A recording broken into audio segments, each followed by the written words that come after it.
नमस्कार, मी सरिता कौशिक. झिरो अवरमध्ये आपलं स्वागत आहे. थोड्याच वेळापूर्वी लोकसभेनं महिला आरक्षण विधेयक 454 विरुद्ध 2 मतांनी पारित केलंय. खरं तर विरोधात मतदान करणारे हे दोघे कोण हे कुतूहलाचा विषय आहे. मात्र हा दिवस देशासाठी ऐतिहासिक दिवस आहे. सर्व महिला शक्तीचं तमाम देशवासियांचं अभिनंदन करूयात आणि वळूयात आपल्या पहिल्या भागाकडे. खरं तर नव्या संसदेतला आजचा दुसरा दिवस आणि विशेष अधिवेशनातला तिसरा दिवस हा खऱ्या अर्थानं वादळी ठरलाय. थेट भारताच्या संविधानातून धर्मनिरपेक्षता अर्थात सेक्युलरिझम आणि समाजवाद म्हणजे सोशलिझम हे 2 महत्वाचे शब्दच गायब झाल्याची धक्कादायक बाब समोर आली आहे. या प्रकारामुळे मोठा गहजब माजला. भारतीय घटनेत आमूलाग्र बदल करून एका वर्गाला अनुकूल घटना करायची असे डावपेच सुरू असल्याचा काँग्रेसचा आरोप आहे. तर भेट म्हणून दिलेलं संविधान योग्यच असल्याची भूमिका भाजपनं मांडली आहे. दुसरा महत्वाचा मुद्दा म्हणजे महिला आरक्षणावरून केंद्र आणि विरोधकांमध्ये श्रेयवादाची लढाई आजही पाहायला मिळाली. तिसरा मुद्दा म्हणजे संसदेत आज महाराष्ट्राच्या राजकारणाची पडलेली सावली. राष्ट्रवादीच्या राज्यातल्या वादाला आता थेट संसदेत फोडणी मिळाली आहे. राज्यात भाऊ अजित पवारांबाबत सामंजस्याची भूमिका घेणाऱ्या सुप्रिया सुळेंनी थेट दिल्लीतून अजितदादांवर निशाणा साधला. विशेष अधिवेशनाच्या पहिल्या दिवशी बोलताना पंतप्रधान मोदींच्या भाषणाचा त्यांनी दाखला देत राष्ट्रवादीवर झालेल्या सिंचन आणि बँक घोटाळ्यांच्या आरोपाची चौकशी भाजपने करावी असं आव्हान देत अजितदादांची कोंडी करण्याचा प्रयत्न केला होता. केवळ एवढ्यावरच त्या थांबल्या नाहीत तर आज परत एकदा त्यांनी थेट देशाच्या संसदेत अजित पवारांवर निशाणा साधला. महिला आरक्षणाच्या चर्चेत बहिणीचं कल्याण बघणारा भाऊ प्रत्येक घरात नसतो असं वक्तव्य करत अजितदादांचं नाव जरी घेतलं नसलं तरीही सुळेंचा निशाणा नक्की कोणावर याबाबत मात्र संभ्रम ठेवला नाही. यावरच आम्ही आज झिरो अवरमध्ये आपल्याला प्रश्न विचारला होता. तो पाहण्यासाठी जाऊयात आपल्या पोल सेंटरला. आजचा आपला प्रश्न होता, खासदार सुप्रिया सुळे यांची थेट संसदेत अजित पवारांवर 2 दिवसात 2दा सूचक टीका. राष्ट्रवादीतील वाद चिघळतोय असं वाटतंय का? तुम्हाला सांगायचं होतं होय किंवा नाही. संसदेचं विशेष अधिवेशन बोलावलं तेव्हा त्याचा अजेंडा काय असा प्रश्न विरोधक विचारत होते. अजेंडा जाणून घेण्याबाबत खूप आग्रही होते.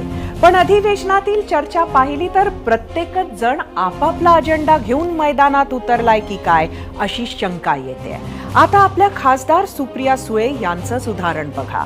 ताईंनी जुन्या संसदेच्या महान परंपरेवर बोलताना महाराष्ट्रातील गाजलेल्या सिंचन घोटाळा, शिखर बँक घोटाळ्याचा उल्लेख केला.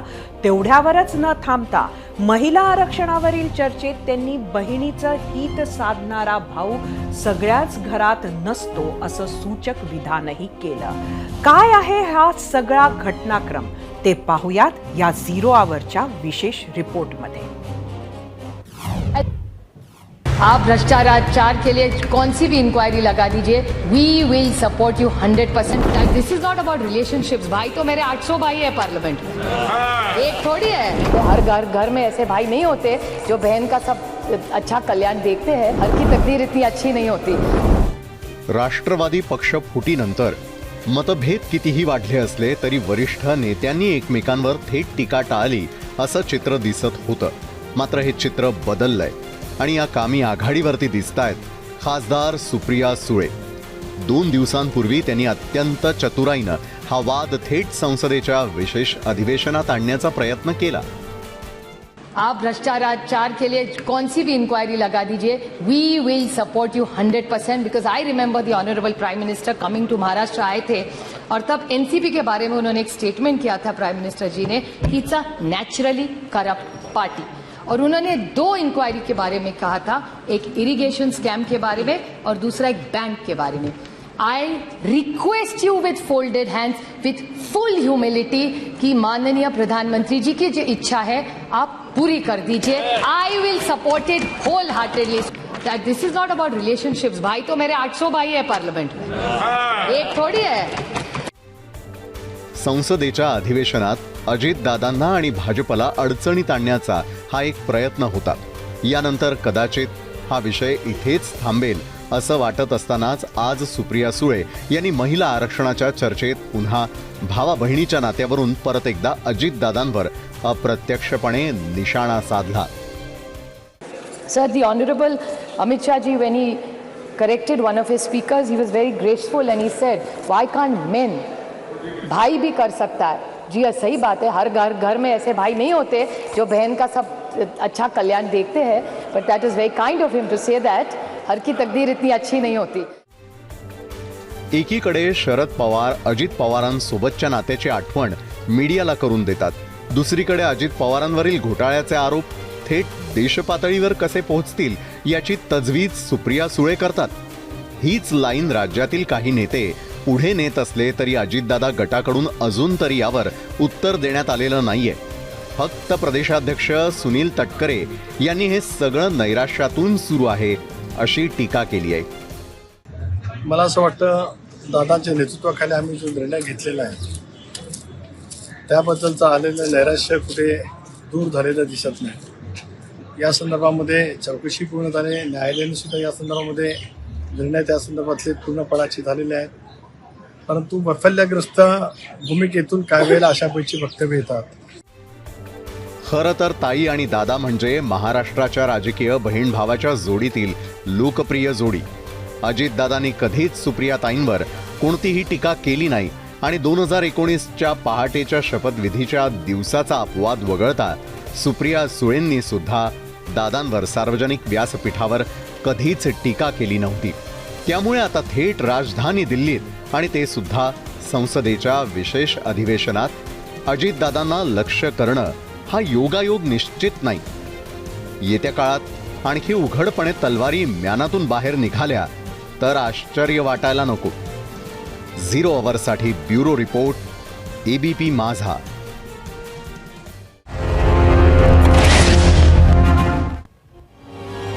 नुसत्या भावावर निशाणा साधून सुप्रियाताई थांबल्या नाहीत. दिल्लीत गाजत असलेल्या महिला आरक्षणाचा धागा धरत त्यांनी पुन्हा एकदा महाराष्ट्राच्या राजकारणाकडे संसदेचं लक्ष वेधलं. एकीकडे भाजपकडून महिलांचे हात बळकट करण्याची विधेयकं आणले जात असताना महाराष्ट्रातील त्यांच्या सरकारच्या विद्यमान मंत्र्यांच्या वक्तव्याचे जुने दाखले देत चंद्रकांत दादा पाटील, अब्दुल सत्तार यांनाही सुप्रिया सुळेंनी घेरण्याचा प्रयत्न केला. BJP had a head who was the head of the BJP in Maharashtra. He told me personally on record on television that Supriya Sule घर जाओ खाना बनाओ, देश कोई और चला लेगा, हम लोग चलाएंगे. This is what the BJP's mindset is. Another minister in their cabinet has used a derogatory word against me. So BJP जवाब दो, जब हमारा कुछ कह रहा है तो इंडिया खराब है. आपके मंत्री पर्सनल कमेंट्स करते हैं personally on elected women member. I didn't even react. It was not even worth reacting. So I did not say or raise it. But since he brought it up, I just wanted to square it. कि आप करे तो ठीक और हम करे तो गलती. That will rule. राष्ट्रवादीतल्या फुटीनंतर भाऊ म्हणून अजित पवारांबाबत बोलताना आतापर्यंत सुप्रिया सुळेंचा सॉफ्ट कॉर्नर पाहायला मिळाला. महाराष्ट्रात भावाबाबत बोलताना भावनिक भूमिका घेणाऱ्या सुप्रियाताईंनी दिल्ली गाठताच मात्र थेट 180 डिग्रीचा टर्न घेत देशाच्या संसदेतून अजित पवारांना धारेवर धरलंय. दिल्लीत पेटलेल्या राष्ट्रवादीतल्या याच वादावर आम्ही एक प्रश्न विचारला होता. या प्रश्नावर महाराष्ट्राने काय प्रतिक्रिया दिल्या आहेत त्या पाहूयात आणि त्यासाठी जाऊया आपल्या मीडिया सेंटरला. आजचा आपला प्रश्न होता, खासदार सुप्रिया सुळे यांची थेट संसदेत अजित पवारांवर 2 दिवसात 2दा सूचक टीका. राष्ट्रवादीतील वाद चिघळतोय का? ट्विटरवरून शंतनू गौतम, सरळ अर्थ होतो की पक्षात फूट पडली, बहीण भाऊ बिकट परिस्थितीमधून जात असले तरी ते बोलत आहेत. एक्सवरूनच धोंडप्पा नंदे राष्ट्रवादीमधील संघर्ष नक्कीच येणाऱ्या काळात राजकीय समीकरणात बदलणार आहे. युट्यूबवरून अतुल कदम शेतकऱ्यांचा जीव जातोय, 40% निर्यात मूल्य रद्द करायचं सोडून फालतूपणा करतात.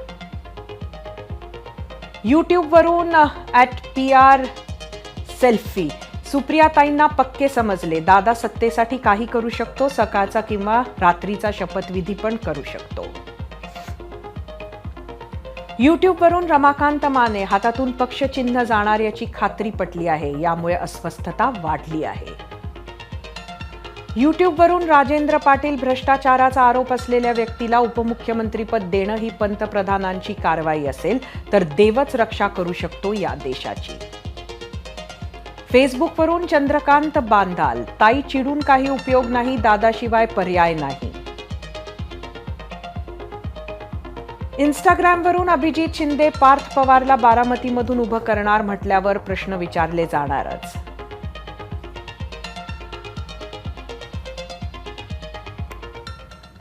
संसदेत पंतप्रधान मोदींनी महिला आरक्षण विधेयकाची घोषणा केल्यापासून काँग्रेस आणि भाजपमध्ये श्रेय घेण्याची स्पर्धाही जोरात सुरू झाली. काँग्रेसच्या माजी अध्यक्षा आणि विद्यमान खासदार सोनिया गांधींनी अगदी थोडक्यात बोलताना महिला आरक्षणाला पाठिंबा दर्शवला. तसंच दिवंगत पंतप्रधान राजीव गांधींचा उल्लेख करताना काँग्रेसचं स्वप्न पूर्ण होत असल्याची भावनाही त्यांनी व्यक्त केली.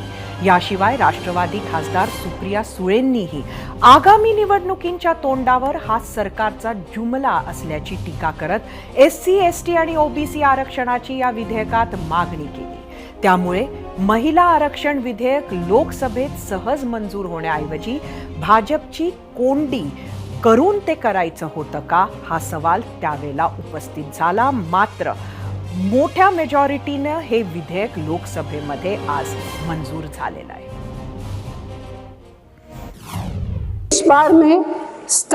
देश भर के स्थानीय निकायों के जरिए हमारे पास 15 लाख चुनी हुई महिला नेता है. राजीव गांधी जी का सपना अभी तक आधा ही पूरा हुआ है. इस बिल के पारित होने के साथ ही वह पूरा होगा. अध्यक्ष महोदय, कांग्रेस पार्टी इस बिल का समर्थन करती है. हमें इस बिल के पास होने से खुशी है. फायदा होईल का तोटा होईल मला माहिती नाही, पण आणखीन एक जुमला आहे एवढं खरं, गॅसचे उज्ज्वला स्कीम बरोबर इलेक्शनच्या आधीच किंमत कशी कमी होते. हे बिल इलेक्शनच्या आधीच 3 महिने कसे येतं, याचा अर्थ हा जुमला आहे. त्याला काय फार विचार करायची गरज नाही. महिला प्रतिनिधी नाही आहे, मी लोकप्रतिनिधी आहे. त्याच्यामुळे माझ्यासारख्या महिलांनी ते आरक्षण घेऊही नये या मताची मी आहे. मी कसं आरक्षण घेणार, कारण का हे आरक्षण ज्या महिलांना संधी मिळत नाही त्यांच्यासाठी आहे. त्याच्यामुळे माझ्यासारख्या महिलांनी खरं तर ते घेऊ नये या मताची मी आहे. कुठलंही आरक्षण, मग मराठा असेल किंवा धनगर असेल, लिंगायत असेल, मुस्लिम आरक्षण असेल, ह्या सगळ्या आरक्षणामध्ये किंवा महिला असेल.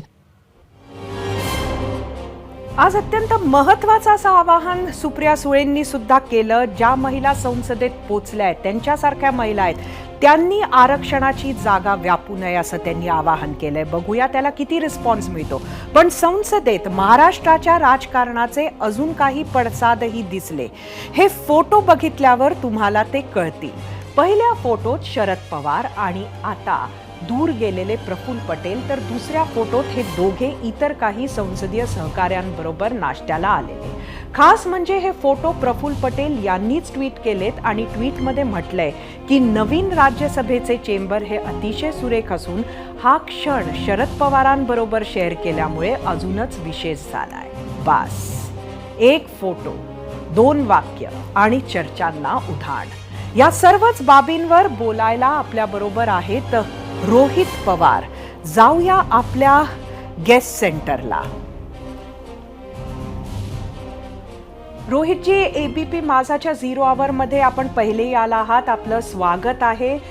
खरं तर आज संसदेच्या 3ऱ्या दिवशी अत्यंत महत्त्वाचा मुद्दा होता महिला आरक्षणाचा. मात्र त्याचबरोबर महाराष्ट्राच्या राजकारणावर सुद्धा त्याचे पडसाद दिसले. काय सांगाल? घराबद्दलही असू शकतं, नाहीतर जे इतरही सर्व नेते ज्यांना भावासारखं त्यांनी लहानपणीपासून बघितलं समजलं त्यांच्याबद्दलही असू शकतं. फक्त एका स्टेटमेंटवर आपण चर्चा करण्यापेक्षा त्यांचं 10-15 मिनिटाचं भाषण होतं त्याच्यावर कुठेतरी आपण सर्वांनी चर्चा केली पाहिजे अशी माझी विनंती आहे. खरं तर आमचा प्रश्न हा आहे की आत्तापर्यंत फूट पडल्यानंतर कधीही सुप्रिया सुळे असो अजितदादा असो उघडपणे कधीही एकमेकांवर कुठलेही आरोप प्रत्यारोप केले नाही. मात्र संसदेत ज्या पद्धतीनं विषय मांडला गेलाय कुठेतरी दुसऱ्या गिअरमध्ये गेला आहे का हा वाद, ही फूट?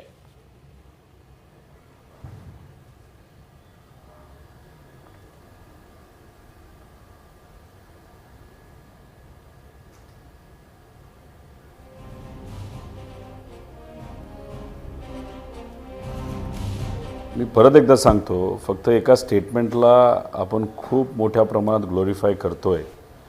व्यक्तिगत त्यांचं मत काय तो त्यांचा विषय आहे, पण सुप्रियाताईंनी त्यांच्या भाषणामध्ये महाराष्ट्रामध्ये आज महत्त्वपूर्ण असणारे जे प्रश्न आहेत ज्याच्यामध्ये मराठा आरक्षण, धनगर आरक्षण, लिंगायत आरक्षण, त्याच्याबरोबर दुष्काळाची परिस्थिती ह्याच्यावर काही प्रमाणात बोलल्या आणि त्याच्यानंतर महिला बिलावर बोलल्या, महिला आरक्षण, राजकीय आरक्षण महिलावर, त्याच्यावर कुठेतरी आपण चर्चा करूया. त्यामुळे एका स्टेटमेंटला एवढं वाढवून त्याच्यावर चर्चा करत असतील तर एका नेत्याने नाहीतर खासदाराने महाराष्ट्राच्या हिताचे, महिलांच्या हिताचे जर प्रश्न मांडले असतील त्याकडे काही प्रमाणात दुर्लक्ष होतं. ते माझ्यासारख्याला तरी योग्य वाटत नाही. रोहितजी, आज आम्ही दिवसभर त्यांचं भाषणही पूर्ण दाखवलं, त्याचबरोबर त्यांनी जे काही म्हटलं ते सुद्धा दाखवलं. खास त्यांचं जे आवाहन आहे ते नक्कीच मोठं आहे, ते सुद्धा आम्ही अगदी आत्ताच दाखवलेलं आहे. त्यांनी जे आवाहन केलं की महिलांनी ज्या सशक्त आहेत त्यांनी आरक्षण घेऊ नये. आपलं काय मत आहे?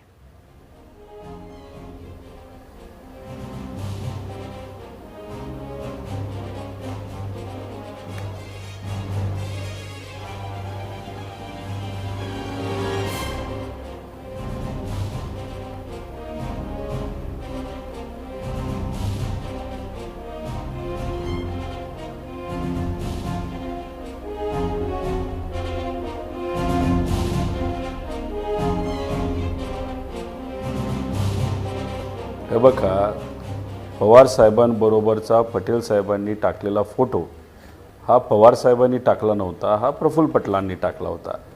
प्रफुल्ल पटेल यांना माहिती आहे आणि त्यांच्या इतरही नेत्यांना की साहेबांशिवाय आपलं काही खरं नाही. कदाचित त्याच्यामुळे त्यांनी तो टाकला असावा. विषय एवढाच आहे, ते उद्या काही टाकतील आणि त्याच्यावर आपण चर्चा करून वेळ घालवणार असू हे कितपत योग्य आहे. पवार साहेबांनी तो फोटो टाकला नव्हता. आणि त्याच्याचबरोबर माझं अजून एक मत आहे की काल महिलांचं राजकीय आरक्षण याच्याबद्दलचं जे बिल आलं, खरं तर आपण सर्वांनी त्याचं स्वागत केलं. आणि मराठी माणसं म्हणून आपल्याला एक अभिमान पाहिजे की या देशामध्ये सगळ्यात पहिलं महिलांना जर राजकीय आरक्षण कुठं मिळालं असेल तर ते आपल्या महाराष्ट्रात मिळालं आणि त्याचा अभिमान हा आपल्या सगळ्यांना आहेच. पण काल असं वाटत होतं की ते बिल जेव्हा पार्लमेंटमध्ये मांडलं गेलं, येणाऱ्या इलेक्शनमध्येच महिलांना आरक्षण दिलं जाईल, पण तसं न होता ते 26 नंतर दिलं जाईल, म्हणजे 29ला ते आरक्षण दिलं जाईल. म्हणजे मग एवढं घाईगडबडीने हे बिल आणण्याचं कारण काय होतं? मग असे काही प्रश्न निर्माण होतात. त्यामुळे उगाच जसं महाराष्ट्रात चाललं आहे, यायचं, बोलून जायचं आणि निघून जायचं, तसंच कदाचित केंद्र सरकार करतं आहे का अशी परिस्थिती आहे.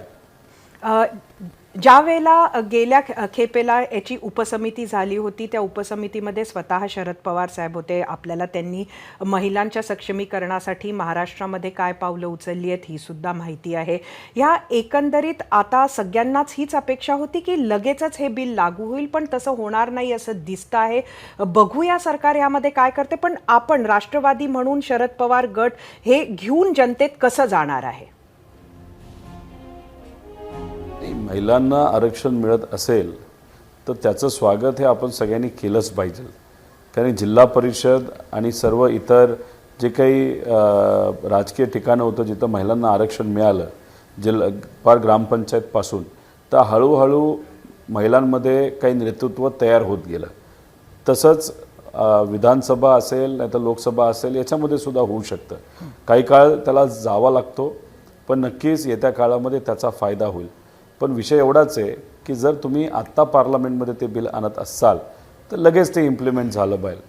उगाच दाखवण्यासाठी ते बिल आणता आणि इम्प्लिमेंट करण्यासाठी 2026 जर उजाडणार असेल तर मग आज घाई गडबडीने फक्त फोटोशॉप करण्यासाठी, जाहिरातबाजी करण्यासाठी तुम्ही ते बिल आणलं का, असाही प्रश्न निर्माण होतो. त्यामुळे ह्या सगळ्या गोष्टी न करता जर जमतच असेल आणि हिंमतच असेल आणि विचार खऱ्या अर्थाने तुमचा पक्का असेल तर याच लोकसभा आणि विधानसभेला हे बिल तुम्ही मान्यता द्यावी आणि ते लागू करावं. नक्कीच आपण म्हटलं तसं एकंदरीतच सर्वच महिला वर्गाला, जनतेला ही अपेक्षा होती की हे लवकर बिल लागू होईल. बघूया सरकार ह्यात काय करतं. मात्र आपण आमच्याबरोबर जॉईन झालात, आपली मतं शेअर केली, त्याबद्दल आपले खूप खूप धन्यवाद. आज राष्ट्रवादीमधील पवार कुटुंबातील दरी वाढते का यावर आपण चर्चा करत होतो.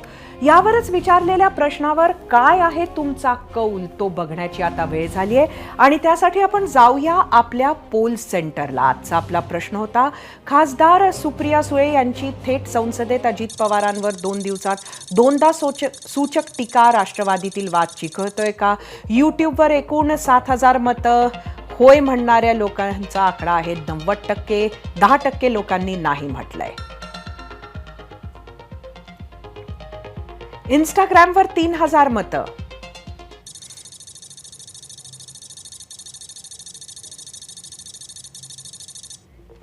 %88 लोकांनी होय म्हटलंय, 16% लोकांनी म्हटलंय नाही. एक्स वरचा आता कौल बघूया. 74% लोकांनी म्हटलंय होय, दरी वाढतेय. 26% लोकांचं म्हणणंय नाही. फेसबुकवर बघूया.